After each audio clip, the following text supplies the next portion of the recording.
এই রাস্তাঘাট নলছিটির খুবই খারাপ, গাড়ি নিয়ে যাওয়া যায় না। গাড়ি নিয়ে ঢুকতে গেলে চাক্কা টান হয়ে যায়, ভেঙে যায়, নষ্ট হয়ে যায়। আর না যাইতে চাইলে যাত্রীরা খামড়াখামড়ি করে, কেন যাবো না, আমি রাস্তার কারণে যাবো না, 2 টাকা ভাড়া চাইলে দিতে চাই না, গাড়ি নষ্ট হয়ে যায় আমাদের। মানে এই আপনাদের কাছে সবার দ্বারা আবেদন, রাস্তার জরুরি ঠিক করেন।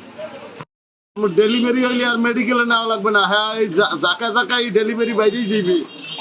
হ্যাঁ, এখন হইলে এই যে এই থেকে বাস স্ট্যান্ড থেকে লঞ্চ ঘাট, হ্যাঁ, রাস্তা ডেলিভারি এমনি হয়ে যাইবে।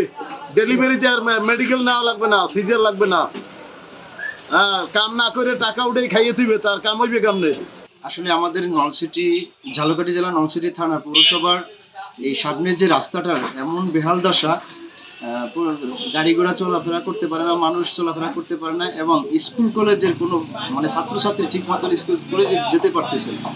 পরিস্থিতিটা খুবই খারাপ। অবিলম্বে এই রাস্তাটা সংস্কার করা উচিত, তা না হলে ম্যাক্সিমাম ছাত্রছাত্রীরা স্কুলে যেতে পারতেছে না। রাস্তাটা আজকে বিগত বর্ষার আগ থেকে এরকমের, বর্ষা হইতে এখন রাস্তাটা খুবই নাজুক অবস্থা, মানুষের চলাফেরা খুবই সমস্যা, চলাফেরা করা যাইতেছে না।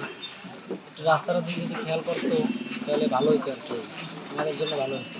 আমরা এই রাস্তা থেকে চলাফেরা আমাদের অনেক ব্যাঘাত ঘটতেছে, হাঁটাচলা করতে পারতেছি না, জুতো পাই দিতে হাঁটাই যায় না, তারপরে বাচ্চারা হাঁটতে পারে না। তারপরে আমরা এই গামবুট কিনছি চলাফেরার জন্য।